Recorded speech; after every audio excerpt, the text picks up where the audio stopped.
السلام علیکم۔ میرے ذہن میں یہ بات سما گئی کہ میں انگوٹھی اور عصا کے بغیر ادھورا ہوں۔ یہ چیزیں میرے لیے ریڑھ کی ہڈی کی طرح ہیں، ان کے بغیر تن کر کھڑا نہیں رہ سکوں گا۔ میں نے بارہا آزمایا تھا۔ جب 3 بیٹوں کی عداوت نے مجھے بیمار، لاغر اور ہڈیوں کا ڈھانچہ بنا دیا تھا، تو میں نے بابر بلّہ جیسے بدماش قاتل سے مقابلہ کیا تھا۔ وہ ایسا شہزور تھا کہ لوہے کی موٹی سلاخوں کو وہ ہاتھوں سے موڑ دیتا تھا۔ میں نے کمزور اور ہڈیوں کا ڈھانچہ ہونے کے باوجود اس عصا سے اس کا مقابلہ کیا تھا اور اسے موت کے گھاٹ اتارا تھا۔ راڈ مین کی قید میں یقین ہو چلا تھا کہ اس تہہ خانے سے میری لاش ہی باہر نکلے گی۔ میں اس قدر نحیف تھا کہ بستر پر کروٹ نہیں لے سکتا تھا، اپنے ہاتھ کی کسی انگلی کو ہلکی سی جنبش بھی نہیں دے سکتا تھا۔ ایسے وقت نینی نے لاوا انگوٹھی اور عصا کو مجھ تک پہنچا کر کمال کر دیا تھا۔ اس انگوٹھی نے میرے اندر بلا کی توانائی بھر دی تھی اور میں عصا کے ذریعے مسلح دشمنوں کا مقابلہ کرتا ہوا اس تہہ خانے کی قبر سے نکل آیا تھا۔ وہ دونوں چیزیں معجزے دکھاتی تھیں، مجھے دکھ بیماریوں سے نجات دلاتی تھیں۔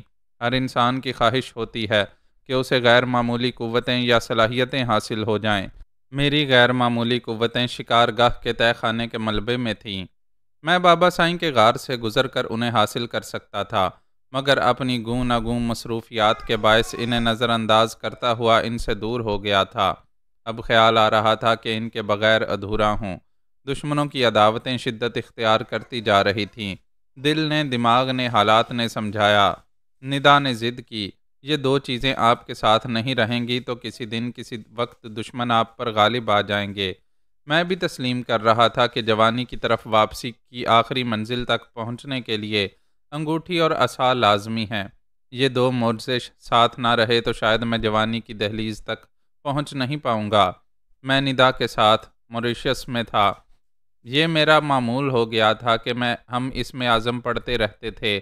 کھانے پینے اور سونے کے علاوہ دیگر ضروری کاموں سے جب بھی فارغ ہوتے تھے تو اللہ تعالیٰ کے نام کی ادائیگی کی مشق کرتے رہتے تھے۔ اگرچہ انگوٹھی اور عصا ندا کو حاصل نہیں کرنا تھا، لیکن وہ ہر بہترین عمل میں میرے نقش قدم پر چلتی تھی۔ وہ چیزیں حاصل ہو جاتی، میں ناقابل شکست ہو جاتا، دکھ بیماریاں کبھی مجھے چھونے بھی نہ آتیں، تو میری بہتری میں اس کی بھی بہتری تھی۔ ابتدا میں اس نے میرا حوصلہ بڑھانے کے لیے اس میں اعظم پڑھنا شروع کیا تھا، کیونکہ میں بے انتہا مصروفیات کے باعث پوری لگن اور دل جمعی سے پڑھ نہیں پاتا تھا۔ جب ڈوب کر اللہ کا نام ادا کرتا تھا تو کتنے ہی دشمن مسائل مجھ پر دھاوا بولنے لگتے تھے۔ کوئی ایک مسئلہ ہو تو اسے نظر انداز کیا جائے۔ میری زندگی میں تو مسائل یک بعد دیگرے شور مچاتے چلے آتے تھے۔ 3 دشمن بیٹوں کی عداوت کے بعد ایک محبت کرنے والا سعادت مند بیٹا یعقوب ہی تھا۔ اسے یہودیوں کی سازشوں سے محفوظ رکھنے کا مسئلہ تھا۔ CIA، انٹرپول، FBI، را اور موساد اور دیگر کئی خطرناک تنظیموں کے جاسوس دن رات مجھے ڈھونڈتے رہتے تھے۔ ان سے خود کو مسلسل چھپائے رکھنے کا مسئلہ تھا۔ میرے پاپا لاپتہ ہو گئے تھے، اگر کہیں ہوں گے تو نہ ہونے کے برابر تھے۔ میں جانثاروں کے ذریعے اپنی ممی ثنا اور ان سے ہونے والے بیٹے صلاح الدین ثانی کو تحفظ فراہم کر رہا تھا۔ یہ مسئلہ تھا کہ وہ دونوں اپنی سلامتی کے لیے کب تک میرے اور جانثاروں کے محتاج رہیں گے۔ ہماری دنیا کے سپر پاورز، دشمن تنظیمیں اور انتہائی خطرناک شاطر سراغ رساں میرے دشمن محض اس لیے تھے کہ میں نے ریڈ مرکری کو کہیں چھپا رکھا تھا۔ یہ اندیشہ نہیں تھا کہ دنیا کی بڑی طاقتیں اور چال باز شاطر کبھی ریڈ مرکری تک پہنچ پائیں گے۔ کچھ عرصہ پہلے تک یہ مسئلہ تھا کہ اس جوہری مادے کو اپنے پاک وطن کے حکمرانوں کے حوالے کروں گا تو نتیجہ کیا ہوگا۔ ڈاکٹر قدیر خان نے بڑی رازداری سے یورینیم حاصل کر کے پاکستان کو ایٹمی قوت بنایا۔ اس کا انجام کیا ہوا؟ اسے ایک گھر کی 4 دیواری میں قید کر دیا گیا۔ ہر آنے جانے والے حکمران کو پاکستانی قوم کے مشتعل ہونے کا اندیشہ تھا۔ اگر یہ اندیشہ نہ ہوتا تو وہ قدیر خان کو امریکہ کے حوالے کر چکے ہوتے۔ ایسا نہیں کیا جا رہا ہے، لیکن اس عظیم ہستی کو حبس بیجا میں رکھ کر ناقدری کے نفسیاتی حربوں سے آہستہ آہستہ مارا جا رہا ہے۔ میں جس دن ریڈ مرکری اپنے کسی حکمران کے حوالے کروں گا، اس دن میری شامت آ جائے گی۔ ہمارے سیاستدان اور حکمرانوں کی نظروں میں وہ سب سے بڑا مجرم ہے جو پاک وطن کو مضبوط اور ناقابل شکست بنانا چاہتا ہے۔ قابل احترام قدیر خان نے ایسا کرنا چاہا۔ اب زندگی کی آخری سانس تک عمر قید کی سزا بھگتتا رہے گا۔ جو زخم ایک محب وطن کھا رہا ہے وہ میں نہیں کھانا چاہتا، اور دولت کمانے کے لیے اس جوہری مادے کو کسی ملک کے حوالے بھی نہیں کرنا چاہتا۔ میں پچھلے 24 برسوں سے انتظار کرتا رہا کہ کوئی سچا محب وطن سیاستداں آئے گا تو ریڈ مرکری اس کے حوالے کروں گا، لیکن پچھلے 60 برسوں سے ہمارے لوگ ایک جیسے سیاستدانوں کو ووٹ دے کر حکمران بنا کر مہنگائی اور کرپشن کے عذاب سے گزرتے آ رہے ہیں۔ میں نہیں جانتا کب ہمارے وطن کی قسمت بدلے گی اور کب محب وطن سیاستدان اس ملک کی باغ دوڑ سنبھالیں گے۔ ہو سکتا ہے میں نہ رہوں، میرا وقت پورا ہو جائے تو پھر ریڈ مرکری کا کیا ہوگا؟ دیکھا جائے تو میں نے وہ جوہری مادہ حاصل کر کے مصیبت مول لی تھی۔ اس دنیا کو تباہ کرنے والے تمام دشمنوں کو اپنا دشمن بنا لیا تھا۔ 24 برسوں سے دن رات کو سکون برباد کرتا آ رہا تھا۔ مجھے اس جوہری مادے سے ایک پیسے کا بھی فائدہ نہیں تھا۔ اب اندیشہ یہ تھا کہ میری غفلت یا کسی کمزوری سے یا میری موت کے بعد ریڈ مرکری ان دشمنوں کے ہاتھ لگ جائے گی جو ابھی میرے پیچھے بھاگ رہے ہیں۔ اگر ایسا ہوگا تو میری برسوں کی باغ دوڑ کا فائدہ کیا ہوگا؟ تب میں نے فیصلہ کیا کہ اسے زمین کی تہہ میں زیادہ سے زیادہ دفن کر دیا جائے۔ کوئی چیز فائدہ نہ پہنچائے، اس کے برعکس جینا دوبر کر دے تو کہتے ہیں خاک ڈالو اس پر۔ لہٰذا میں خاک ڈال چکا تھا۔ طرابلس سے کئی کلومیٹر دور جہاں میرا خفیہ اڈا ہے، وہاں 30 فٹ کی گہرائی میں اس جوہری مادے کو دفن کر چکا ہوں۔ یہ راز صرف 6 جانثار جانتے ہیں۔ ہم نے قسم کھائی ہے یہ راز ہمارے سینوں میں رہے گا اور ہماری میت کے ساتھ دفن ہو جائے گا۔ خدا کا شکر ہے میں ریڈ مرکری کی طرف سے مطمئن تھا۔ آئندہ جب تک خدا کو منظور نہیں ہوگا کوئی وہاں تک نہیں پہنچ سکے گا، اور میرا ایمان ہے کہ اللہ تعالیٰ زمین میں چھپے ہوئے خزانوں کو اپنے بندوں سے ہمیشہ نہیں چھپاتا۔ کسان کو زمین کی تہ سے پکی ہوئی فصل دیتا ہے، کان کن کو کوئلے اور ہیرے کی دولت سے مالا مال کر دیتا ہے، غوطہ خور کو سیپ میں موتی دیتا ہے۔ اناج ہو، معدنیات ہو یا پاتال میں چھپے ہوئے انجانے راز ہوں، وہ رب العالمین وہاں تک انہیں پہنچا دیتا ہے جو اس کے مستحق ہوتے ہیں۔ کبھی نہ کبھی ریڈ مرکری تک بھی اس کے مستحقین پہنچیں گے۔ اب میرا سارا دھیان لاوا انگوٹھی اور عصا کی طرف تھا۔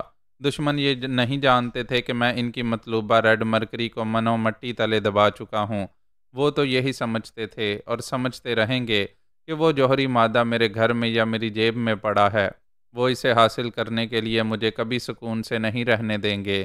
ان سے محفوظ رہنے کے لیے انگوٹھی اور عصا کو میرے پاس رہنا چاہیے تھا، جبکہ میرے وہ دونوں محافظ بھی زمین کی تہ میں چھپے ہوئے تھے، اور میں اسم اعظم کی برکت حاصل کیے بغیر وہاں تک پہنچ نہیں سکتا تھا۔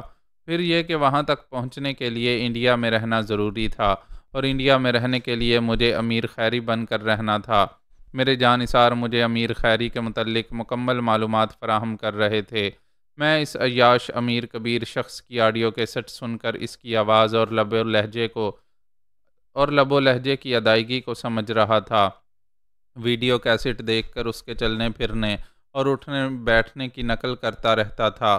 ایسی نقالی میرے لیے مشکل نہیں تھی۔ مشکل یہ تھی کہ اس کے ماضی اور حال کے خفیہ معاملات معلوم نہیں تھے۔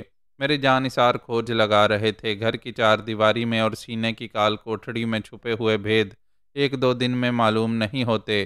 وہاں تک پہنچنے کے لیے مہینوں اور برسوں لگ جاتے ہیں، اور یہی ہو رہا تھا۔ 1 برس گزرنے کے بعد بھی رہ کر اس کمبخت کا کوئی نیا راز یا اس سے تعلق رکھنے والی کوئی نئی بات معلوم ہوتی رہتی تھی۔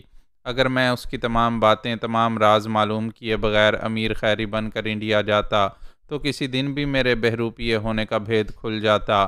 یوں 2 برس گزر گئے۔ ایک تو اس کے متعلق مکمل معلومات حاصل نہیں ہو رہی تھیں، دوسری اہم بات یہ تھی کہ میں پیچ در پیچ مصروفیات کے باعث پوری توجہ اور لگن سے اسم اعظم پڑھ نہیں پا رہا تھا۔ میرے برعکس ندا اسم اعظم میں جذب ہونے لگی تھی۔ اسے زیادہ سے زیادہ وقت ملتا تھا۔ وہ میرے سائے میں اس قدر محفوظ اور مطمئن تھی کہ کوئی مسئلہ اسے الجھاتا نہیں تھا۔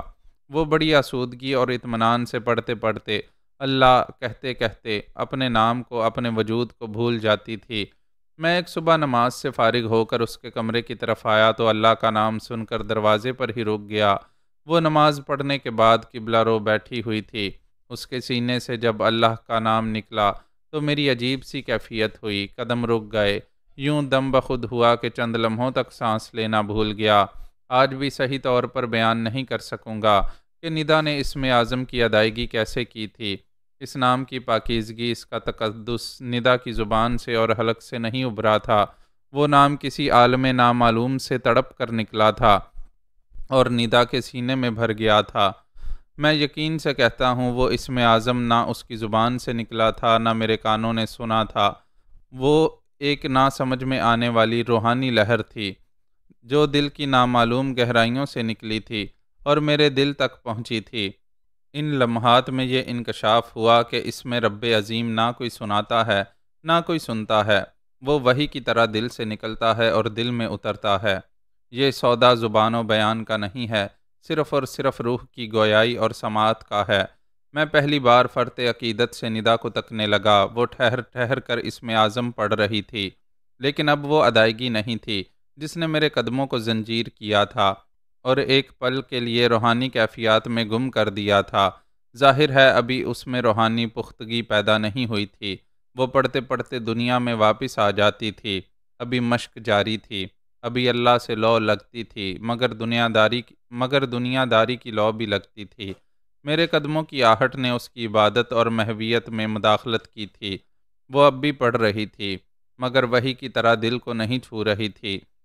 عبادت کے وقت صرف عبادت میں نہیں ڈوب رہی تھی، پھر بھی میرے مقابلے میں بڑی کامیابی سے رفتہ رفتہ اسم اعظم کو روح کی انگلیوں سے چھو رہی تھی۔ میں نے پہلی بار ندا کو توجہ سے دیکھا تو سمجھ میں آیا کہ مجھے پتہ نہیں چل رہا ہے اور وہ تبدیل ہو رہی ہے۔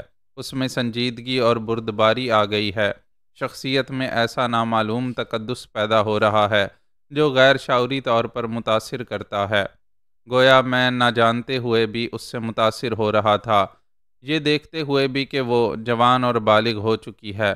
اس سے شادی کی بات کرتے کرتے رہ جاتا تھا، سوچتا تھا پھر کسی وقت بات چھیڑوں گا اور سوچ کر رہ جاتا تھا۔ یوں وقت گزرتا جا رہا تھا۔ مہا گیانی پنڈت دینا ناتھ نے اپنی زندگی میں پیشن گوئی کی تھی کہ میری عمر الٹے پاؤں جوانی کی طرف جا رہی ہے، لیکن میں اگلے 8 برسوں تک نہ کسی سے شادی کر سکوں گا، نہ ایک عیاش کی طرح کسی کے ساتھ ایک رات بھی گزار سکوں گا۔ ان کی پیشن گوئی درست ثابت ہوئی تھی۔ نہ ایک عیاش کی طرح کسی کے ساتھ ایک رات بھی گزار سکوں گا۔ ان کی پیشن گوئی درست ثابت ہوئی تھی۔ میری زندگی میں حجاب، نینی اور سلوہ جیسی حسینائیں آئیں، لیکن میں کسی سے ازدواجی رشتہ قائم نہ کر سکا۔ اس پیشن گوئی کو 8واں برس گزر رہا تھا، اب کوئی رکاوٹ نہیں تھی۔ میں آج ہی ندا سے نکاح پڑھوا سکتا تھا۔ تعجب ہے اتنی اہم بات، اتنی اہم خواہش اور اہم ضرورت کیسے ٹال رہا تھا، مجھے خود پتہ نہیں چل رہا تھا، اور ندا عبادت گزار بنتی جا رہی تھی۔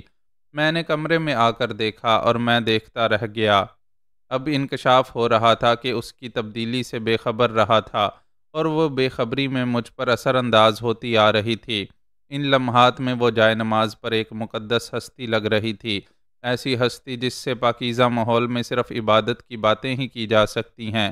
یہ کیا بات ہوئی؟ یہ تو کوئی بات نہ ہوئی۔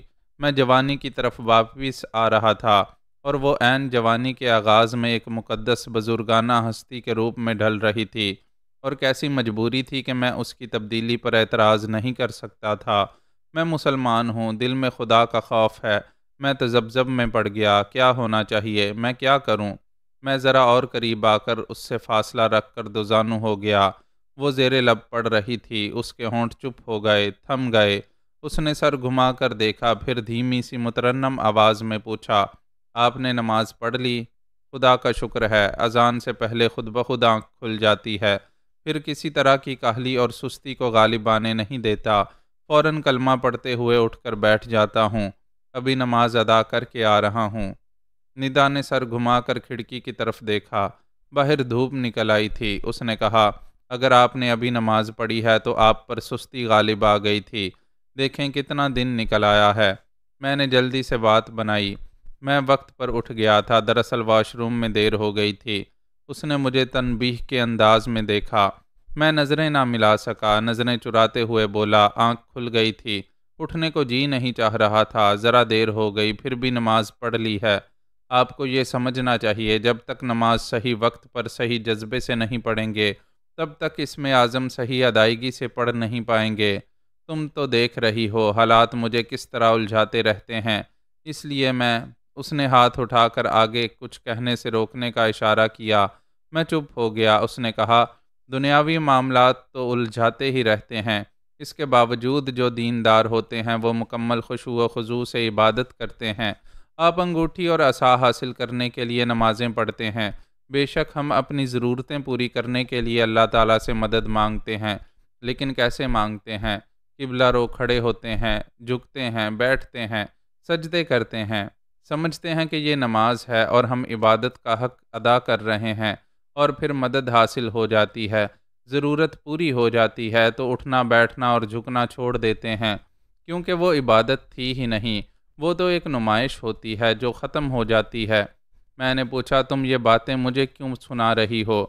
آپ نے اپنی پچھلی زندگی کا کچھ حال مجھے سنایا تھا۔ آپ نے نصف سے زیادہ جوانی عیش و عشرت میں گزاری، پھر ایک بہت ہی نیک عمل کے باعث خدا آپ پر مہربان ہوا، آپ دینی احکامات پر عمل کرنے لگے، آپ کو لاوا انگوٹھی اور عصا کے ذریعے تحفظ اور توانائی حاصل ہونے لگی، اس کے بعد ہی آپ نے نمازیں چھوڑ دیں۔ میں نے تائید میں سر ہلا کر کہا، ہاں، ان دنوں دشمنوں کی ایسی یلغار تھی کہ میں جگہ جگہ بھاگتا پھرتا تھا، کہیں ایک جگہ نہ ٹکنے کے باوجود آپ دنیا کے تمام کام کرتے تھے، تمام ضرورتیں پوری کرتے تھے، صرف نماز آپ کے لیے غیر ضروری ہو گئی تھی۔ یہ بات نہیں، یہی بات ہے، اسی لیے انگوٹھی اور عصا آپ کے ہاتھ سے نکل گئے۔ یہ بات اتنی سچ، اتنی کڑوی تھی کہ میں جواب نہ دے سکا۔ واقعی میں پھر گیا تھا، صرف جمعے کی نماز پڑھ کر مسلمان ہونے کی ایک رسم ادا کرتا تھا۔ یہ گمان تھا کہ خدا مجھ سے راضی ہے۔ یہ بات سمجھ میں نہیں آئی کہ راضی ہے تو عصا اور انگوٹھی عطا کرنے والے معبود نے مجھے ان عنایات سے محروم کیوں کر دیا ہے؟ اس نے کہا، کئی دنوں سے سوچ رہی تھی آپ کو غلطیوں کا احساس دلاؤں، مگر ڈرتی تھی کہ آپ ناراض ہو جائیں گے۔ میں ناراض نہیں ہوں، تم بہت اچھی ہو۔ اب میں نے عہد کر لیا ہے، کبھی ایک وقت کی بھی نماز نہیں چھوڑوں گا۔ ایک اور سچ کہنا چاہتی ہوں۔ ہاں کہو۔ آپ خدا کے خوف سے نہیں، دشمنوں کے خوف سے نماز قائم کر رہے ہیں، انگوٹھی اور عصا حاصل کرنے کے لیے، مخالفین کو مات دینے کے لیے اسم اعظم پڑھ رہے ہیں۔ پلیز اپنا محاسبہ کریں، کیوں نہیں پڑھ پا رہے ہیں؟ تم بولو، کیوں پڑھنے میں ناکامی ہو رہی ہے؟ خدا بندوں کی نیت کو دیکھتا ہے، پھر نمازیں قبول کرتا ہے۔ آپ کی عبودیت میں نماز نہیں ہے، لاٹھی اور انگوٹھی ہے۔ وہ چیزیں ہیں جنہیں پانے کے بعد آپ نماز سے پھر گئے تھے۔ ہمارا معبود غفور الرحیم ہے، بار بار معاف کرتا ہے اور سنبھلنے کا موقع دیتا ہے۔ سنبھلنے کے لیے لازمی ہے کہ دشمنوں کو نظر انداز کریں، دل میں صرف خوف خدا رکھیں۔ کہیں گوشہ نشین رہ کر عبادت کریں گے تو کوئی دشمن آپ کے سائے تک بھی نہیں پہنچ پائے گا۔ آپ ان سے بے نیاز ہو کر صرف اللہ تعالیٰ کے نیاز مند رہیں گے۔ میری طرح دل کی اور روح کی گہرائیوں سے اسم اعظم پڑھ سکیں گے، اور اسم اعظم کی روحانی ادائیگی کے لیے نماز صحیح وقت پر صحیح جذبے سے قائم رکھنا لازمی ہے۔ وہ کوئی معلمہ یا پہنچی ہوئی بزرگ ہستی نہیں تھی، میرے سامنے کی بچی تھی، دین سے تعلق رکھنے والی کوئی پیچیدہ بات نہیں کر رہی تھی۔ مجھ سے جو غلطیاں اور کوتاہیاں ہوئی تھیں انہیں دین کے حوالے سے کہہ رہی تھی۔ میں نے کہا، یہ میرے لیے مشکل ہے، بلکہ ناممکن ہے کہ میں دشمنوں کو نظر انداز کر کے گوشہ نشین ہو کر عبادت کروں۔ پھر میں نے ٹھہر کر کہا، اب سنو کہ مسائل کتنے ہیں۔ پاپا کی گمشدگی نے الجھا دیا ہے۔ اگر وہ اللہ کو پیارے ہو گئے ہیں، ہماری دنیا میں نہیں رہے ہیں، تو انہوں نے اپنے نوزائیدہ بیٹے صلاح الدین ثانی کو فون پر اذان کیسے سنائی ہے؟ صلاح الدین ثانی نے یعقوب کے گلے لگ کر پاپا کی آواز اور لہجے میں پیش آنے والے خطرے سے کیسے آگاہ کیا؟ کیا یہ اشارے نہیں مل رہے کہ وہ زندہ ہیں اور نہ سمجھ میں آنے والی وجوہات کی بنا پر خود کو ظاہر نہیں کر رہے ہیں، کسی مجبوری کے باعث نہ سامنے آ رہے ہیں، نہ براہ راست بول رہے ہیں؟ یہ ایسا معمہ، ایسی الجھن ہے کہ نماز کے وقت اور اسم اعظم پڑھنے کے دوران اچانک توجہ کو منتشر کر دیتی ہے۔ ممی، ثنا اور صلاح الدین ثانی تمام دشمنوں کی توجہ کا مرکز بنے ہوئے ہیں۔ اگر میں اپنے جانثاروں کے ساتھ ڈال بن کر نہ رہوں تو CIA، موساد اور دوسری خطرناک تنظیمیں انہیں کبھی سکون سے رہنے نہیں دیں گی۔ میں انہیں بے یار و مددگار چھوڑ کر گوشہ نشینی اختیار نہیں کر سکوں گا۔ میں نے اس پر ایک نظر ڈالی، پھر کہا، میں تمہارے پاس بیٹھا زندہ سلامت سانسیں لے رہا ہوں، یہ نینی کی بدولت ہے۔ اللہ تعالیٰ نے اسے وسیلہ بنا کر مجھے نئی زندگی دی ہے۔ اگر وہ انڈیا سے ہزاروں میل دور استنبول آ کر انگوٹھی اور لاوا کو مجھ تک نہ پہنچاتی تو راڈ مین کی قید سے نجات ناممکن ہو چکی ہوتی۔ اس تہہ خانے سے میری لاش ہی باہر نکلتی۔ آج نینی دنیا میں تنہا ہے۔ اس کے پتا پنڈت دینا ناتھ کا دیہانت ہو چکا ہے۔ شوہر دغا باز تھا، وہ مر گیا ہے۔ میں اسے منکوہا بنا کر، اس کا سہارا بن کر اس کے احسانات کا قرض چکا سکتا تھا، لیکن ان دنوں وہ حاملہ تھی، اس سے نکاح نہیں ہو سکتا تھا۔ پھر یہ پنڈت جی کی پیش گوئی تھی کہ میں اگلے 8 برس تک کسی کے ساتھ ازدواجی تعلق قائم نہیں کر سکوں گا، اور وہ پیش گوئی اب تک درست ثابت ہو رہی تھی۔ وہ اجمیر میں ہے، اس نے ایک بیٹی کو جنم دیا۔ اس نے یہ تو نہیں کہا کہ اپنے احسانات کا بدلہ چاہتی ہے، مگر یہ چاہتی ہے کہ اس کی بیٹی جوان ہو تو میں اسے منکوہا بناؤں۔ ندا نے سر اٹھا کر مجھے دیکھا۔ میں نے کہا، میں سوچتا رہ گیا اس کی اس عجیب سی خواہش پر کیسے اعتراض کروں۔ اس نے کہا کہ میری عمر واپس جوانی کی سمت جا رہی ہے۔ اس کی بیٹی جب 18 یا 20 برس کی ہوگی تو میں بھرپور جوان ہو جاؤں گا، تب نہ میں بوڑھا رہوں گا نہ وہ بچی رہے گی۔ ندا نے سر جھکا لیا۔ میں نے کہا، میں نہیں جانتا 18 برسوں کے بعد کیا ہوگا، لیکن میرا یہ فرض ہے کہ نینی اور اس کی بیٹی کا محافظ اور سرپرست بن کر رہوں۔ میں یہ فرض ادا کر رہا ہوں۔ میرے جانثار جس طرح میری ممی اور صلاح الدین کی نگرانی کر رہے ہیں، اسی طرح نینی اور اس کی بیٹی کی ہر ضرورت پوری کر رہے ہیں۔ اس کی بیٹی 4 برس کی ہو چکی ہے۔ ماں کا نام نین کمل عرف نینی ہے، بیٹی کا نام نین تارا عرف ننترا ہے۔ میں نے ایک بار نینی سے فون پر بات کی تھی۔ اس نے بتایا ہے وہ اپنی بیٹی کی پرورش مسلمانوں کے طور طریقوں سے کر رہی ہے۔ پچھلے 4 برسوں میں CIA اور راہ والوں کو یہ معلوم ہو چکا ہے کہ نینی کا تعلق پہلے بھی 3S سے تھا اور اب بھی ہے، لیکن اس حقیقت کا ٹھوس ثبوت انہیں نہیں مل رہا ہے۔ میں ذرا چپ رہا، پھر بولا، بہرحال میں تمہارے سامنے مسائل بیان کر رہا ہوں۔ ان مسائل کی بھرمار مجھے توجہ سے اسم اعظم پڑھنے نہیں دیتی۔ نماز کے دوران بھی جیسی محویت ہونی چاہیے وہ نہیں ہوتی۔ ندا نے پوچھا، اسم اعظم نہیں پڑھ پائیں گے تو بابا سائیں کے غار میں انگوٹھی اور عصا تک کیسے پہنچیں گے؟ یہ میرا سب سے اہم مسئلہ ہے۔ ہم دونوں پچھلے 2 برسوں سے اسم اعظم پڑھتے آ رہے ہیں۔ میں لڑکھڑا رہا ہوں، تم مجھ سے بہت آگے نکل گئی ہو۔ میں نے پھر اس پر ایک نظر ڈالی، پھر کہا، میں سوچ بھی نہیں سکتا تھا کہ تم رب عظیم کے اسم اعظم میں اس قدر جذب ہو جاؤ گی۔ یا خدا، ابھی تھوڑی دیر پہلے تم نے اسم اعظم کی ادائیگی پتہ نہیں کیسی مجذوبیت سے کی تھی۔ میں نے سنا تو دل ایک دم سے لرز گیا۔ میں جہاں تھا وہیں تھم گیا تھا۔ یہ یقین سے کہوں گا کہ تم جلد ہی اسم اعظم کی ادائیگی میں کمال حاصل کرنے والی ہو۔ میری بات سن کر اس نے خدا کا شکر ادا کیا، پھر کہا، اللہ رب العالمین ہے، مجھ پر مہربان ہے۔ میں پچھلے 2 برسوں سے دن رات پڑھتی آ رہی ہوں۔ وہ معبود میری لگن، میرا جذبہ، میری نیت اور میری محویت کو قبول فرما رہا ہے۔ یہ 1-2 دن کی بات نہیں تھی، وہ پچھلے 2 برسوں سے دن رات پڑھتی آ رہی تھی۔ کبھی نیند سے آنکھ کھلتی تو اللہ کہتی ہوئی اٹھ کر بیٹھ جاتی تھی۔ وہ مجذوب ہو گئی تھی، اللہ تعالیٰ کی ذات میں جذب ہو کر رہ گئی تھی۔ اس نے کہا، زبان سے اللہ کہتے کہتے میری سمجھ میں آیا کہ تڑپ کر آہ کہنے سے اللہ کے نام کی ادائیگی ہوتی ہے، مگر ہم اس طرف توجہ نہیں دیتے۔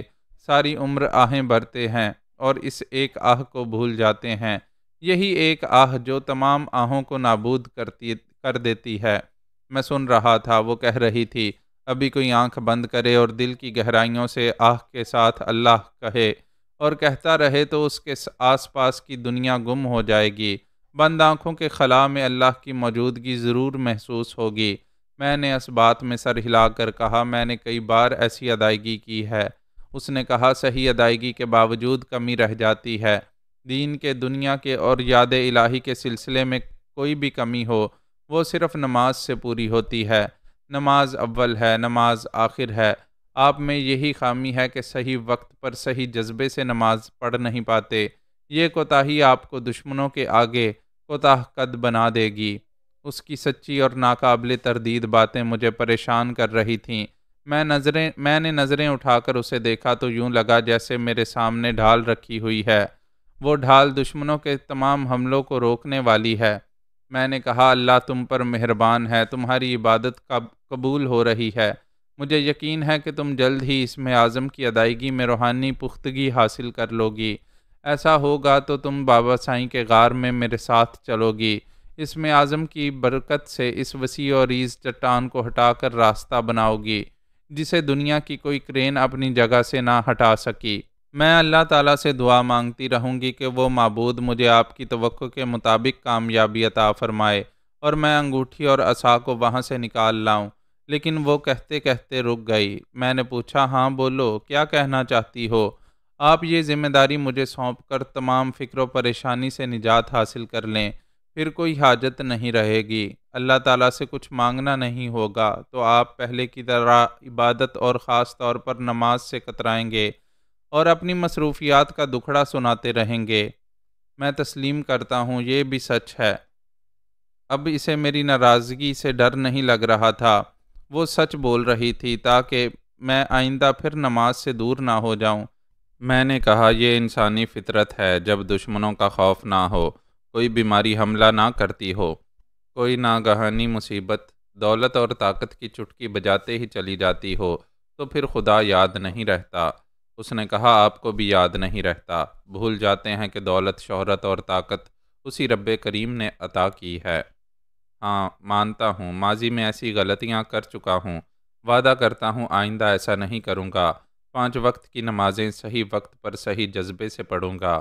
یہ یاد رکھیں کہ ماضی میں کتنی بار کن حالات میں آپ کبھی انگوٹھی سے، کبھی عصا سے اور کبھی دونوں چیزوں سے محروم ہوئے۔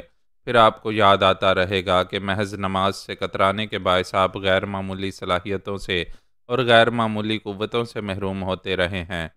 تم بہت اچھی ہو، میں یاد رکھوں گا، اور تم یاد دلاتی رہو گی، مجھے ایک وقت کی نماز میں بھی سستی نہیں کرنے دو گی۔ اللہ مجھے توفیق دے، میں اپنا فرض ادا کرتی رہوں گی۔ اب ہمیں کچن میں چلنا چاہیے۔ یہ بتائیں کیا ناشتہ کریں گے؟ جو کھلاؤ گی کھا لوں گا، ابھی جو کہنے آیا تھا وہ بات رہ گئی ہے۔ چلیں، کچن میں باتیں ہوں گی، یہیں جائے نماز پر ہو جائیں تو اچھا ہے۔ تو پھر بولیں۔ ہم ایک دوسرے سے نظریں ملا کر باتیں کر رہے تھے، اچانک میری نظروں کا مفہوم بدل گیا۔ میں نے بڑے پیار سے دیکھا تو فوراً ہی اس کی نظریں جھک گئیں۔ وہ سمجھ گئی کہ میں موضوع بدل رہا ہوں، دین سے ہٹ کر دنیاوی ضرورت کی طرف آ رہا ہوں۔ ابھی بہت ہی اہم اور ایمان افروز باتیں ہو رہی تھیں، میری سمجھ میں نہیں آ رہا تھا کہ بات کہاں سے شروع کروں۔ میں نے بڑی خاموشی سے اپنا ہاتھ اس کے ہاتھ پر رکھ دیا۔ جو بات زبان سے ادا نہ ہو وہ خاموشی سے کہہ دی جاتی ہے۔ اس کا ہاتھ ایک ننھی سی چڑیا کی طرح ہولے ہولے کانپنے لگا۔ موضوع بدل گیا، موسم بدل گیا، مزاج بھی بدل گیا۔ میں نے دھیمی سرگوشی میں پوچھا، میری دلہن بنو گی؟ میں نے دیکھا اس کے سینے میں ہلچل سی ہوئی تھی، اس نے ایک گہری سانس لی تھی۔ میں اس کی اندرونی کیفیت کو بھانپ رہا تھا۔ میرا خیال تھا وہ شرما رہی ہے، منہ سے کچھ نہیں بولے گی، اس کی خاموشی رضامندی کی دلیل ہوگی، اور رضامندی یوں ظاہر تھی کہ اس نے اپنا ہاتھ میرے ہاتھ کے نیچے رہنے دیا تھا۔ پھر میری خوش فہمی ختم ہو گئی۔ اس نے اپنا ہاتھ بڑی آہستگی سے کھینچ لیا، اپنے ہاتھوں کو دوپٹے میں یوں چھپا لیا جیسے میں پھر پکڑنے آ جاؤں گا۔ میں نے پوچھا، کیا ہوا؟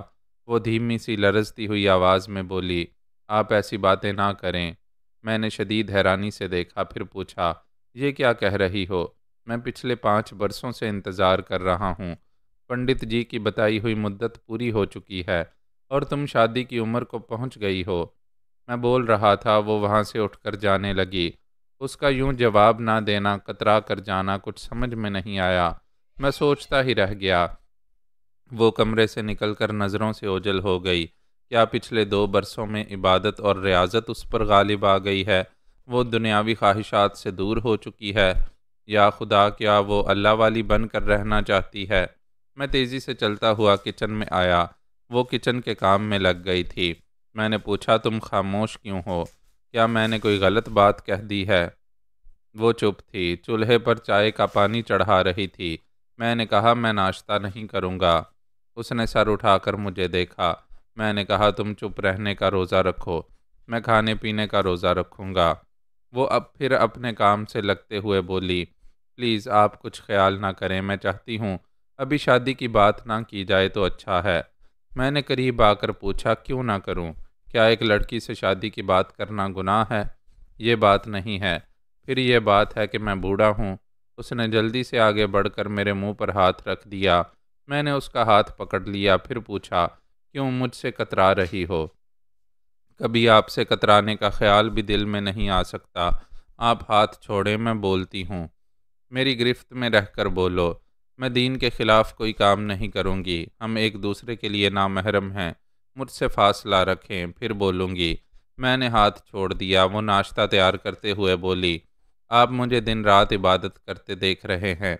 میں نے انسانی فطرت سے تعلق رکھنے والی تمام خواہشات کو کچل دیا ہے، اپنی جسم اور روح کی پاکیزگی کے ساتھ نماز ادا کرتی ہوں، تب کسی حد تک اسم اعظم پڑھنے میں کامیابی حاصل ہو رہی ہے۔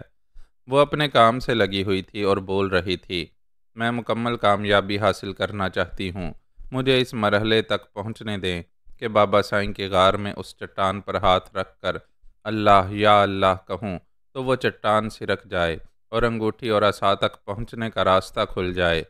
میں نے کہا انشاءاللہ تمہیں کامیابی حاصل ہوگی، عبادت لازمی ہے، تم اسے دل و جان سے جاری رکھو، لیکن دنیاوی معاملات میں بھی رہو۔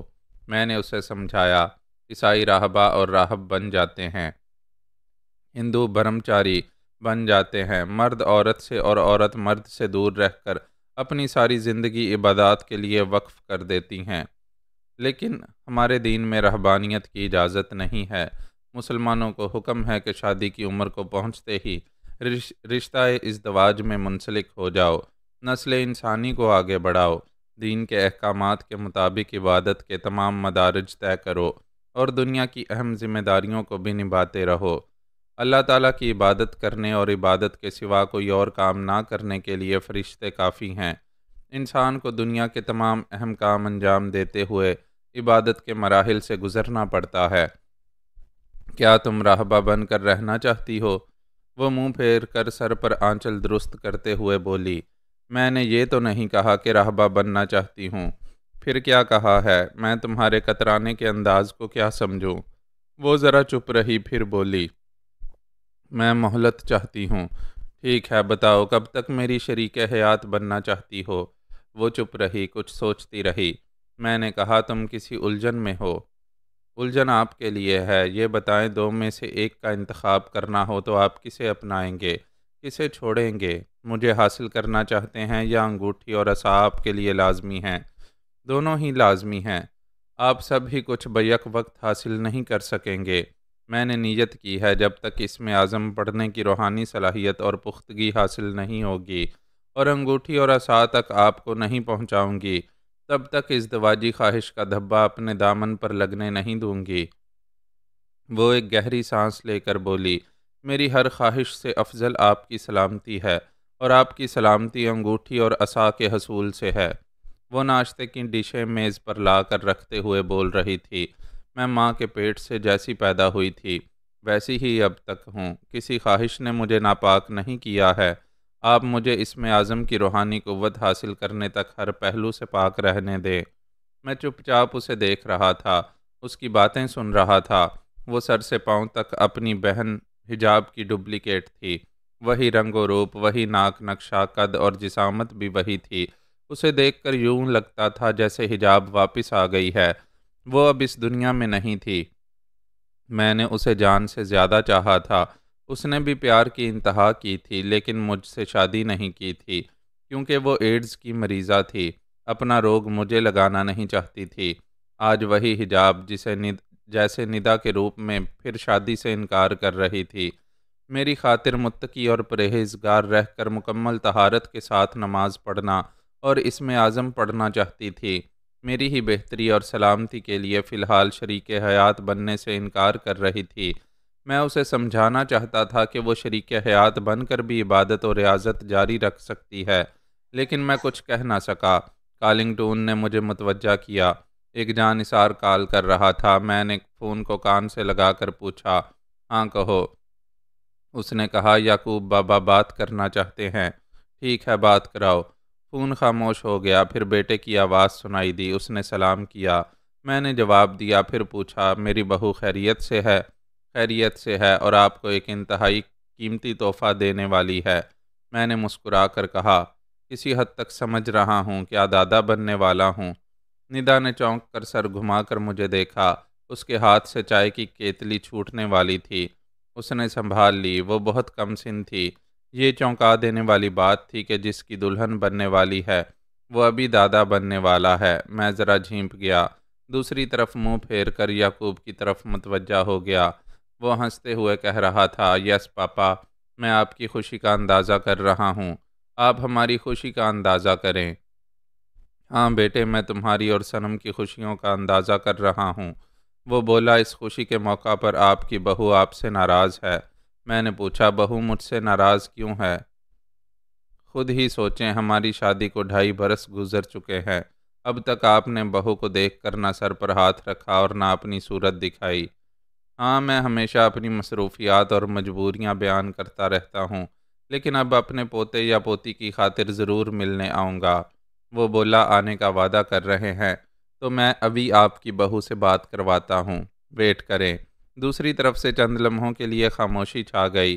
ایسے وقت ندا نے دھیمی آواز میں کہا، آپ مجھے یہاں تنہا نہیں چھوڑیں گے اور اپنے ساتھ کبھی ان کے سامنے نہیں لے جائیں گے۔ میں عمر میں آپ کی بہو سے بھی چھوٹی ہوں۔ یہ بات مجھے پتھر کی طرح لگی۔ میں اس وقت جواباً کچھ نہ کہہ سکا۔ فون پر صنم نے مجھے مخاطب کرتے ہوئے سلام کیا تھا۔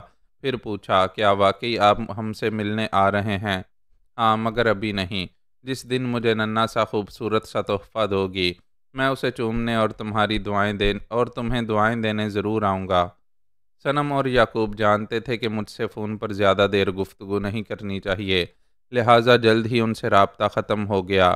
ندا نے کہا، آپ نہیں جائیں گے، بہو سے جھوٹ بول رہے ہیں۔ ذرا سوچیں، کتنے طویل عرصے سے انہیں ٹال رہے ہیں۔ وہ سچ بول رہی تھی، لیکن مجھے بیٹے اور بہو کی خوشیوں کے پیش نظر وہی کہنا تھا جو ابھی ان سے کہا تھا۔ ہم ناشتے کی میز پر آ گئے۔ ندا نے کہا، ویسے مبارک ہو، آپ دادا بننے والے ہیں۔ میں نے کہا، اگرچہ یہ خوشی کی بات ہے، لیکن تمہارے سامنے عجیب سا لگ رہا ہے۔ کیوں عجیب سا لگ رہا ہے؟ تم میری بہو سے بھی نسبتاً کم سن ہو، اور آپ 100 برس کے بوڑھے نہیں ہیں، پھر یہ کہ جوان ہو رہے ہیں۔ میرے خاندانی معاملات میں یہ جوانی مہنگی پڑ رہی ہے۔ تم میری ہونے والی دلہن ہو، کبھی میرے بچے کی ماں بنو گی تو آج یعقوب سے ہونے والا جو پوتا ہے وہ ہمارے بچے سے عمر میں بڑا ہوگا۔ یہ عجیب سلسلہ چلتا رہے گا کہ بہو بڑی، ساس چھوٹی، پوتا بڑا اور بیٹا عمر میں چھوٹا رہے گا۔ آج میں آپ کے مقابلے میں کم سن ہوں۔ ذرا حساب کریں، آج سے 32 برس بعد 50 برس کی ہو جاؤں گی، اور آپ واپسی کا سفر کرتے ہوئے مجھ سے عمر میں 22 برس چھوٹے ہو جائیں گے۔ میں بوڑھی ہو جاؤں گی اور آپ 30 برس کے جوان دکھائی دیں گے۔ ہاں، کبھی کبھی سوچتا ہوں کیا ہونے والا ہے، تو صاف نظر آتا ہے کہ اگلے 30 برسوں میں اپنے بیٹے یعقوب سے اور اپنے بھائی صلاح الدین ثانی سے عمر میں چھوٹا ہو جاؤں گا۔ ان دونوں سے ہونے والی بیٹیاں میرے برابر جوان ہوں گی، تو دنیا کیا کہے گی، کیا دیکھے گی، کیا سمجھے گی؟ لوگوں کو مغالطہ ہوگا کہ وہ سب میری کزن ہیں یا گرل فرینڈز ہیں۔ میں نے دونوں ہاتھوں سے اپنے کانوں کو چھو کر کہا، توبہ توبہ، میں تمام رشتوں سے دور چلا جاؤں گا۔ کبھی ان کا سامنا نہیں کروں گا تو معاملہ اور بھی الجھ جائے گا۔ اگر اپنے پوتے پوتیوں اور نواسے نواسیوں سے برسوں کی جدائی کے بعد کبھی اتفاقاً سامنا ہوگا تو ہم رشتوں کے حوالے سے ایک دوسرے کو پہچان نہیں پائیں گے۔ ایسے میں لا علمی کے باعث ہمارے درمیان نئے غلط رشتے قائم ہو جائیں گے۔ ندا نے کہا، واقعی بڑی پیچیدگیاں پیدا ہوں گی۔ پہلے تو میں خوش ہو رہا تھا کہ بڑھاپے کے بعد موت نہیں مل رہی ہے، دوبارہ جوانی مل رہی ہے، لیکن اب سوچ رہا ہوں جوانی کی طرف واپس جانا خوش بختی نہیں، کم بختی ہے۔ آئندہ 50 برسوں میں میرے سینکڑوں پوتے پوتیاں اور نواسے نواسیاں ہوں گے۔ اگر میں ان میں سے ہر رشتے کا نام اور روز نامچہ ریکارڈ کے طور پر نہیں رکھوں گا تو خدا نہ کرے ان رشتوں سے لا علمی کے باعث غلط رشتے قائم ہو جائیں گے۔ میں نے سر تھام کر کہا، یا خدا، میں کیا کروں؟ مجھے شرم و حیا عزیز ہے، جائز رشتہ داری اور انسانی تہذیب عزیز ہے۔ کیا میں جوانی کی سمت واپس جانے سے انکار کروں گا تو واپسی کا سفر رک جائے گا؟ ایسا نہ سوچیں، یہ اللہ تعالیٰ کی عنایت ہے، اس سے انکار نہ کریں، بلکہ یہ زحمت کریں کہ اپنے تمام رشتوں کا تحریری حساب رکھتے رہیں۔ آپ کا خاندانی شجرہ دور تک پھیلتا جائے گا۔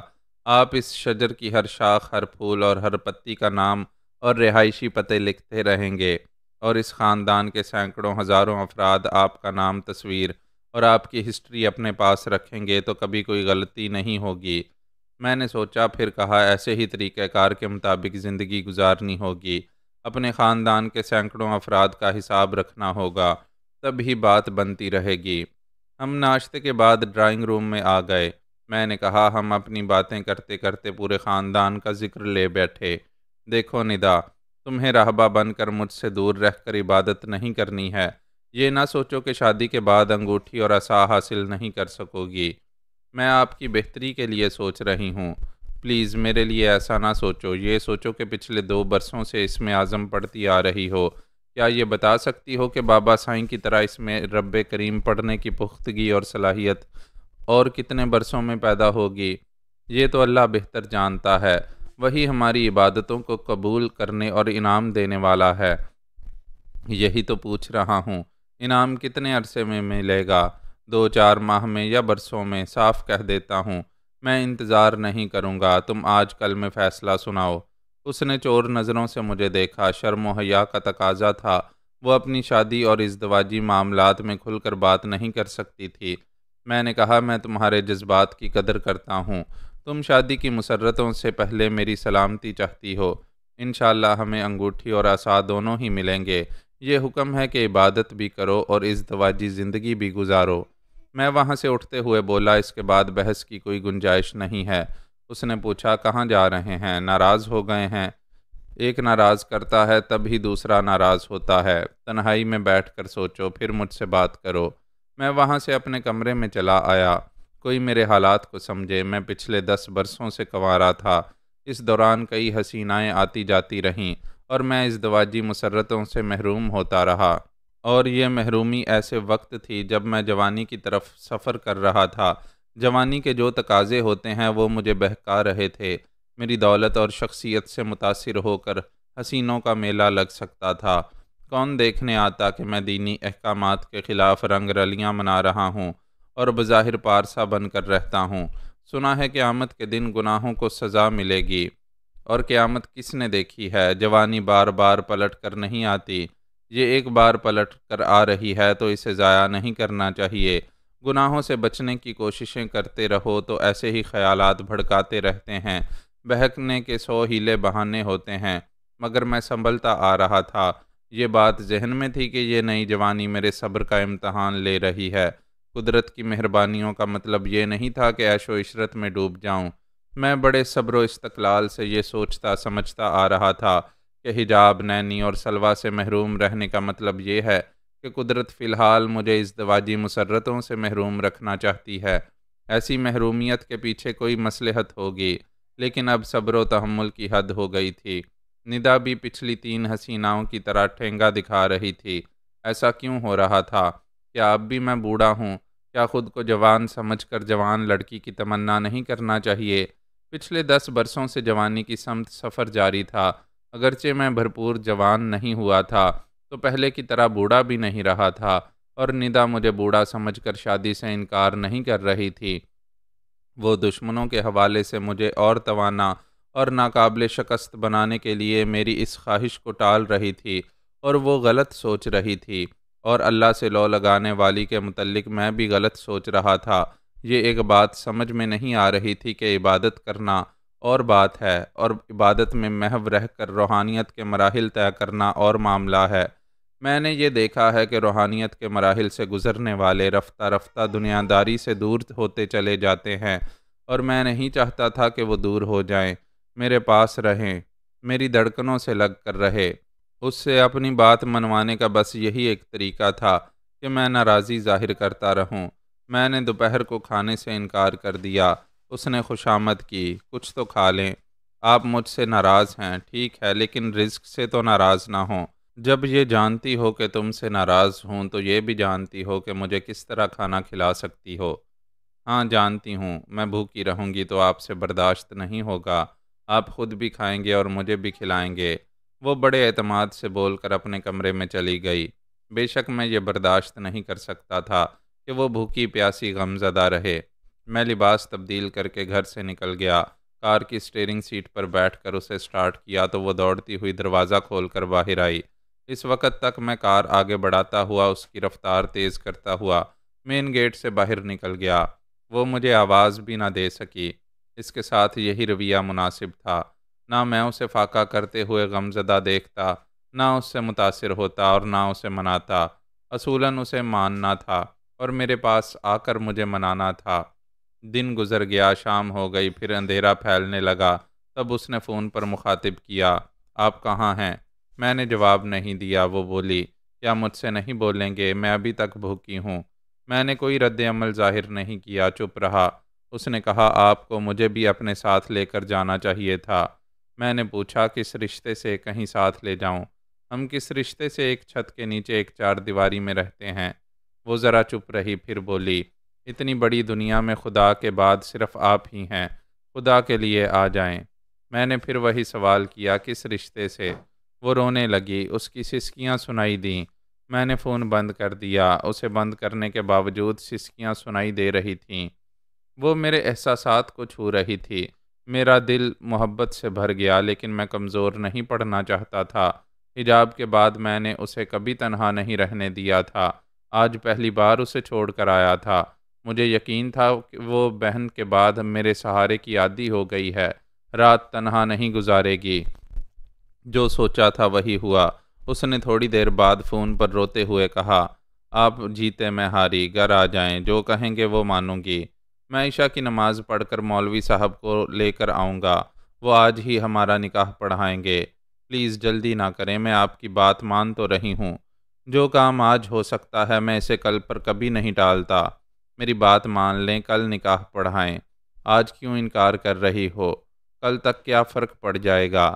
میں آج کی تمام رات عبادت کرنا چاہتی ہوں۔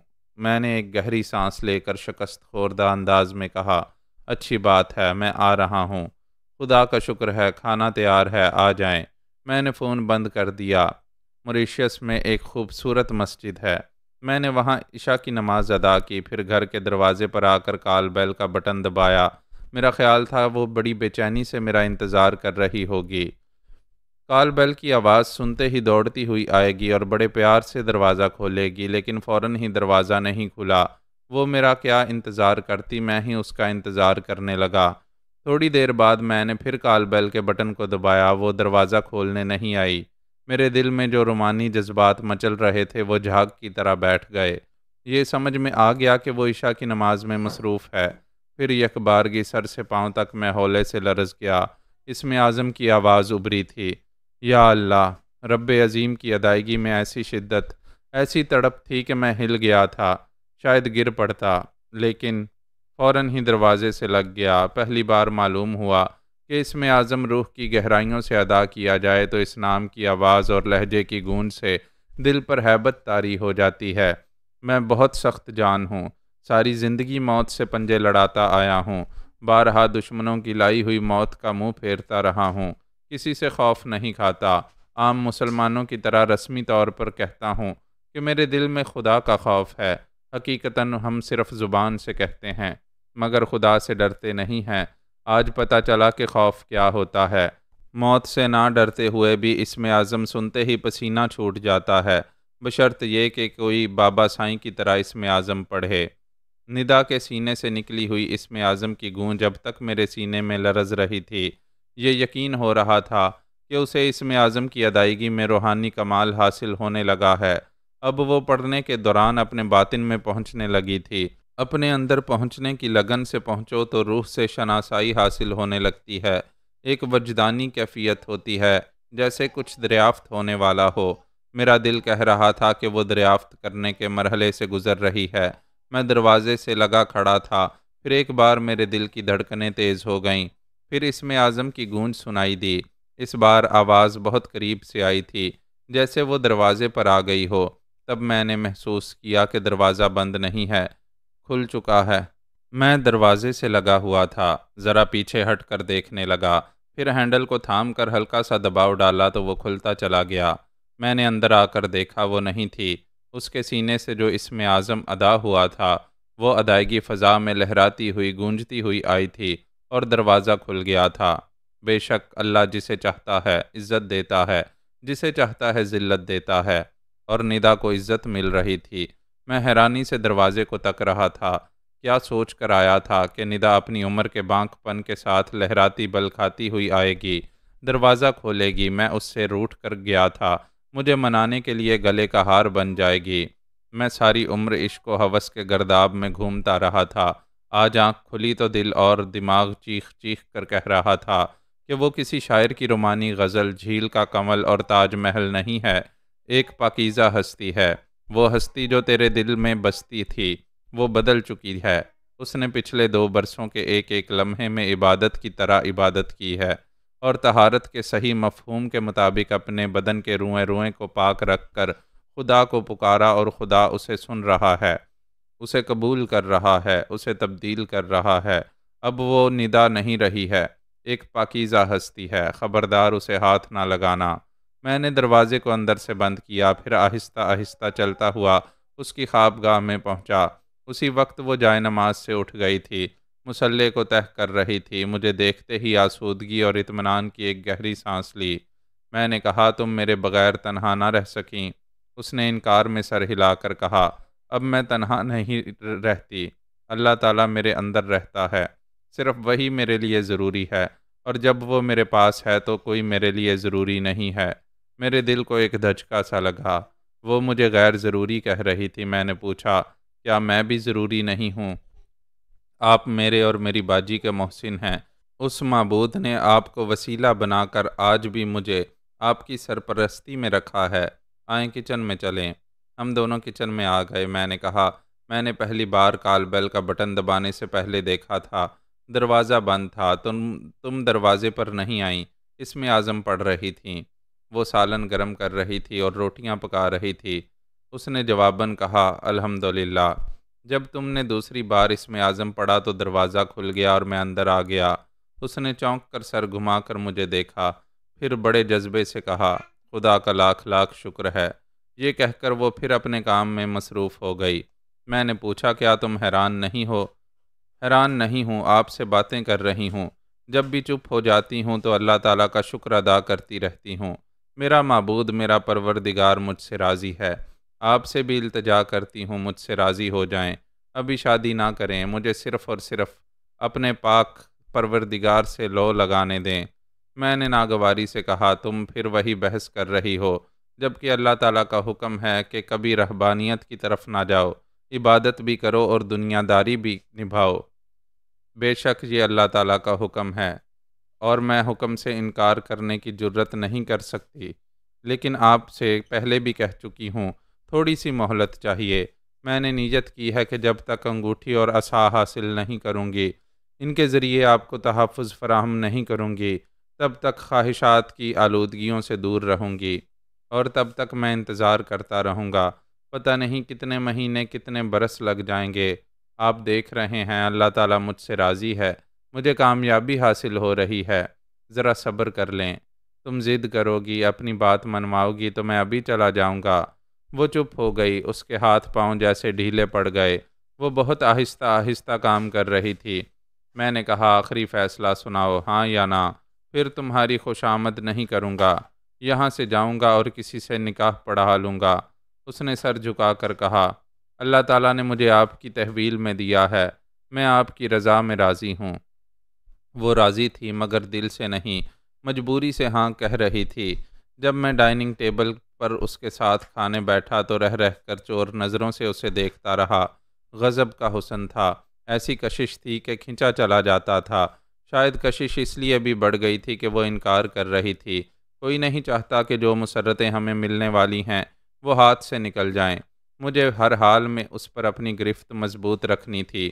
میں نے سوچا، ابھی یہ کترا رہی ہے، کوئی بات نہیں، کل جب دلہن بنے گی اور نئی مسرتوں سے مالا مال ہوگی تو یہ سمجھ میں آئے گی کہ دین کے ساتھ دنیا داری بھی لازمی ہے۔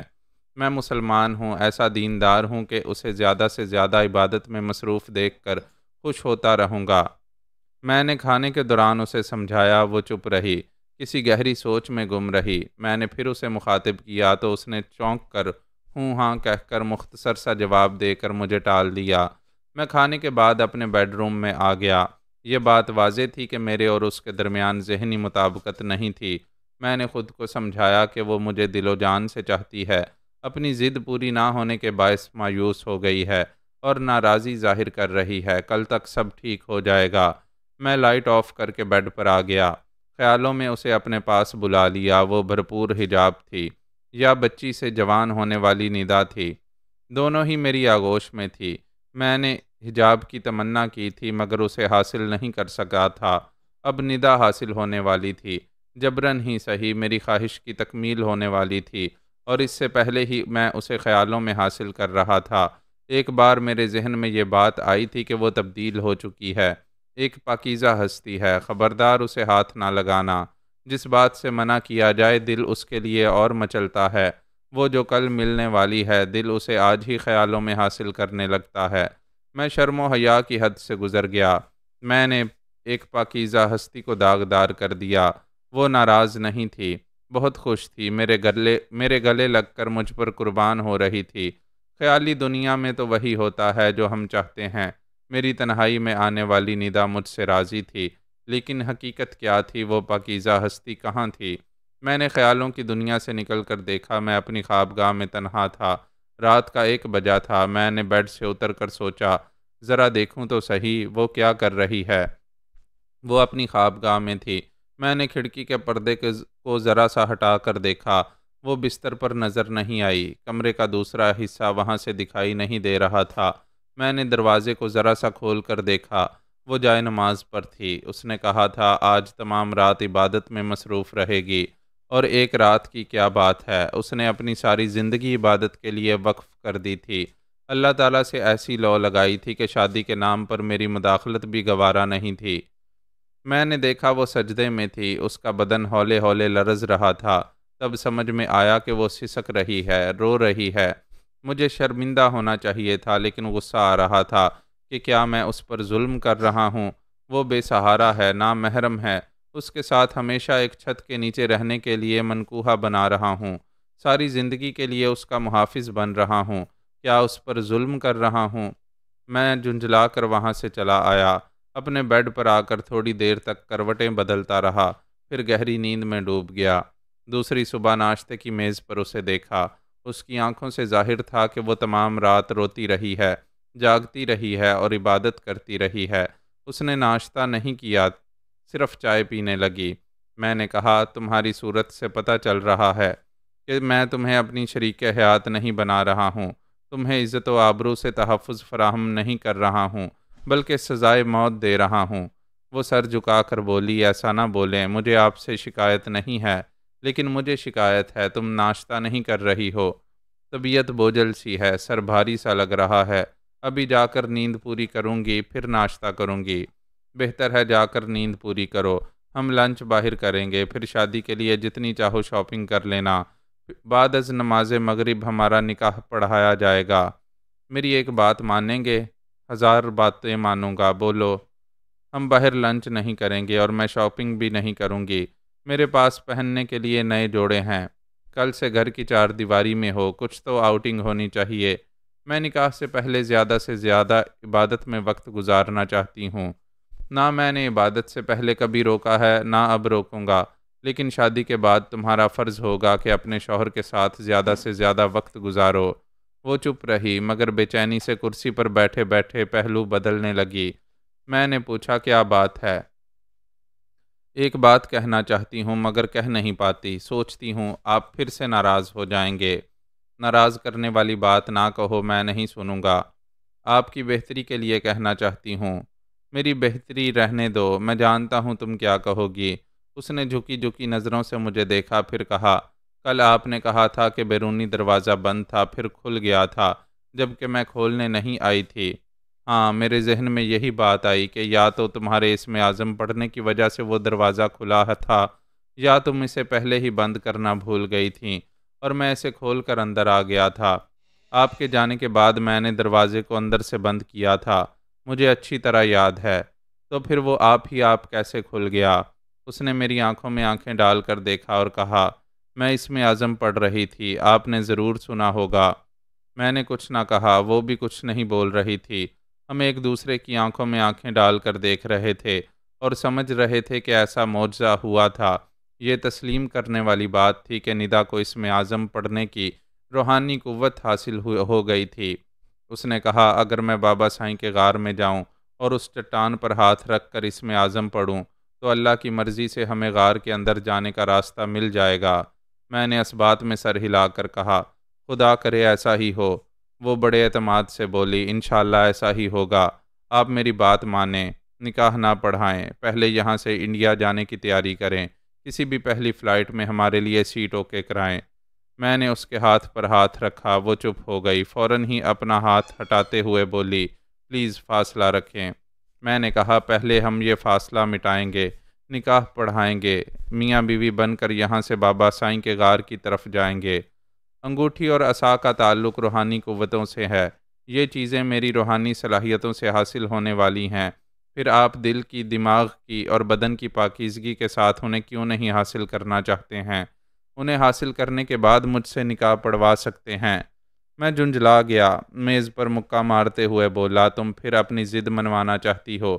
یہ دیکھ رہی ہو کہ اللہ تعالیٰ کی مرضی سے تمہیں روحانی صلاحیتیں حاصل ہو گئی ہیں۔ ہم آج نہیں تو کل، کل نہیں تو پرسوں جا کر انہیں حاصل کر لیں گے۔ وہ چیزیں وہاں سے بھاگی نہیں جا رہی ہیں۔ میں نے پہلے بھی کہا تھا کہ میں نے یہ نیت کی ہے کہ اپنے بدن کی اور روح کی تمام تر پاکیزگیوں کے ساتھ اسم اعظم پڑھنے کی صلاحیت حاصل کروں گی۔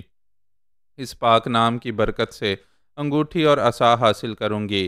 اس کے بعد دنیاوی خواہشات کے متعلق سوچوں گی۔ میں نے عبادت کے دوران ہاتھ باندھ کر اللہ تعالیٰ کے سامنے جو نیت کی ہے، پلیز اس کا خیال کریں۔ میں نے غصے سے چیختے ہوئے ایک ہاتھ کھانے کی ڈشوں پر مارا۔ وہ ڈشیں شور مچاتی ہوئی کچھ میز پر بکھر گئیں، کچھ نیچے جا کر گریں۔ میں ایک جھٹکے سے اٹھا تو میری کرسی پیچھے کی طرف الٹ گئی۔ وہ سہم کر کھڑی ہو گئی۔ میں نے کہا، جاؤ، تم آزاد ہو، میری طرف سے کوئی پابندی نہیں ہے۔ یہاں عیش و آرام سے رہو، تمہاری تمام ضرورتیں اور تمام اخراجات پورے ہوتے رہیں گے۔ مجھے کبھی کال کرنے کی زحمت نہ کرنا، تمہیں جواب نہیں ملے گا۔ میں وہاں سے چلتا ہوا ڈائننگ روم سے نکل کر اپنے کمرے میں آیا۔ وہاں ایک اٹیچی میں ضروری سامان رکھنے لگا۔ وہ دوڑتی ہوئی آ کر میرے قدموں سے لپٹ گئی، روتے ہوئے کہنے لگی، مجھے معاف کر دیں، میں اب کچھ نہیں بولوں گی، چپ رہوں گی، آپ جو کہیں گے وہی کرتی رہوں گی۔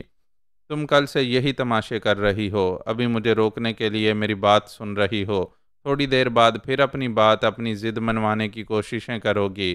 میں وعدہ کرتی ہوں اب کچھ نہیں بولوں گی، کچھ نہیں کروں گی، نہ آپ کو غصہ آئے گا۔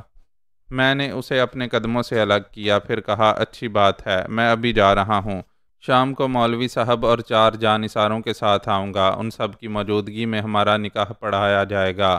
میں وہاں سے چلا آیا، اس سے دور ہو گیا، یہ طے کر لیا کہ نکاح کے وقت ہی وہاں جاؤں گا۔ اس سے پہلے جاؤں گا تو وہ پھر اپنی بات منوانے کی کوشش کرے گی۔ بہرحال بعد نماز مغرب میری مرادیں پوری ہو گئیں، ہمارا نکاح پڑھا دیا گیا۔ ندا نے مجھے قبول کر لیا۔ میرے 4 جانثاروں کے ساتھ ان کی مائیں بہنیں اور بیویاں آئی تھیں۔ انہوں نے کھانے پینے کے انتظامات کیے تھے۔ وہ ناچنا گانا بھی چاہتے تھے۔ ندا نے اعتراض کیا تو ہنسنے بولنے اور ناچنے گانے جیسی دھوم دھام نہیں ہوئی۔ نکاح کے بعد عورتوں نے اسے میری خوابگاہ میں پہنچا دیا۔ میں مہمانوں کی موجودگی میں اس وقت وہاں نہیں گیا، ان کی خاطر مدارت کرتا رہا۔ عشاء کے بعد وہ ایک ایک کر کے رخصت ہو گئے، تب میں اپنی خوابگاہ میں آیا۔ ہماری مشرقی روایات کے مطابق جب دلہا حجلہ عروسی میں آتا ہے تو دلہن گھونگھٹ میں چھپی سمٹی سمٹی دکھائی دیتی ہے، لیکن وہ گھونگھٹ میں نہیں تھی، سہاگ کی سیج پر بھی نہیں تھی۔ میں پوری طرح دروازہ کھول کر اندر آیا، وہ مصلے پر تھی۔ میں اندر سے جھاگ کی طرح بیٹھ گیا، یہ مناسب نہیں تھا، اسے وہاں نہیں، میرے ارمانوں کی سیج پر ہونا چاہیے تھا۔ عجیب معاملہ تھا، مجھے عبادت کو نامناسب نہیں کہنا چاہیے، عبادت تو کسی وقت بھی جاری رہ سکتی ہے، اس پر شیطان ہی اعتراض کر سکتا ہے۔ میری ساری رومانیت، سارے جذبات غارت ہو گئے۔ کیسی مجبوری تھی، میں اسے سمجھا بھی نہیں سکتا تھا۔ چپ چاپ بے بسی سے دیکھنے لگا۔ میں نے دیکھا وہ نماز نہیں پڑھ رہی تھی، بڑی دیر سے سجدے کی حالت میں تھی۔ میں جب سے آیا تھا اسی حالت میں دیکھ رہا تھا۔ وہ بہت ہی دھیمی آواز میں اسم اعظم پڑھ رہی تھی۔ اس کی دھیمی سی گنگناتی ہوئی آواز میں بہت ہی درد و کرب تھا۔ وہ سہاگن بن کر خوش نہیں تھی، اسم اعظم کی ادائیگی کہہ رہی تھی کہ وہ رو رو کر اپنے معبود کو پکار رہی ہے۔ ان لمحات میں ہم دونوں عبودیت اور شیطانیت کے سنگم پر تھے۔ وہ اللہ کو پکار رہی تھی اور میں ہوس کی سیج بچھائے انتظار کر رہا تھا۔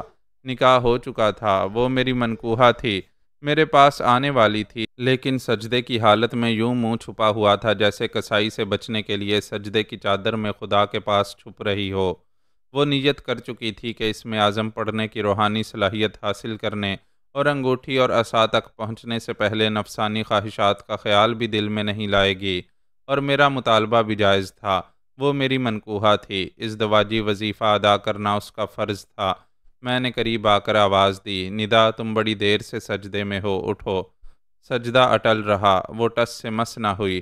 میں نے قریب بیٹھتے ہوئے آواز دی، ندا اٹھ جاؤ، ہم رات گزاریں گے، پھر فجر کی نماز پڑھیں گے۔ میں نے اس کے شانے پر ہاتھ رکھا تو یوں لگا جیسے برف کی سل پر ہاتھ رکھا ہو۔ پھر میں نے اس کے ہاتھ پر ہاتھ رکھا، یا حیرت، وہ ایسی ٹھنڈی ہو گئی تھی جیسے ابھی فریزر سے نکالا گیا ہو۔ جوانی گرم ہوتی ہے، جذبے آگ ہوتے ہیں، تب ہی ہوس کو گرماتے ہیں۔ اس کے بدن میں آگ تو کیا، ننھی سی چنگاری بھی نہیں تھی۔ اب وہ بھڑکا نہیں رہی تھی، الجھا رہی تھی۔ کیا یہ ہمیشہ کے لیے ٹھنڈی ہو گئی ہے؟ میں جھک کر دونوں ہاتھوں سے اس کے شانوں کو تھام لیا، ہولے سے جھنجھوڑتے ہوئے آواز دی، ندا اٹھو۔ وہ اسم اعظم پڑھتی ہوئی اٹھی تو ایسا لگا جیسے بجلی کا جھٹکا لگا ہو۔ میں بیٹھے بیٹھے اچھل کر پیچھے چلا گیا۔ یہ ایک احساس تھا کہ جھٹکا لگا ہے، ایسی کوئی بات نہیں تھی۔ بات اسم اعظم کی ادائیگی میں تھی۔ اس ادائیگی نے مجھے ندا سے دور کر دیا تھا تاکہ میں اسے چھو بھی نہ سکوں۔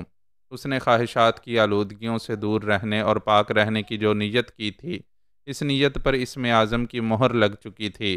میں پیچھے ہٹ گیا، یہ سمجھ میں آ گیا کہ وہ ایک پاکیزہ ہستی بن چکی ہے۔ میں نکاح کے بعد بھی اسے ہاتھ نہیں لگا سکوں گا۔ جب روحانی معاملات اسے اجازت دیں گے تب ہی وہ آئے گی اور میں اس کے ساتھ ازدواجی زندگی گزار سکوں گا۔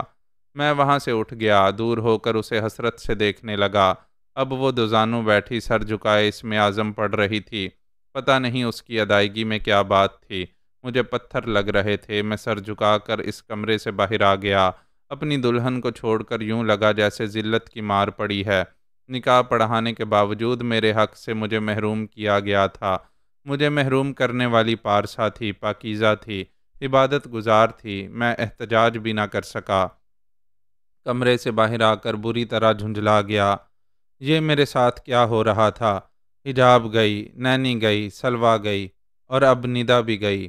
پچھلی بار سلویٰ سے نکاح پڑھایا تھا، مگر اس سے بھی ازدواجی تعلق قائم نہ ہو سکا تھا۔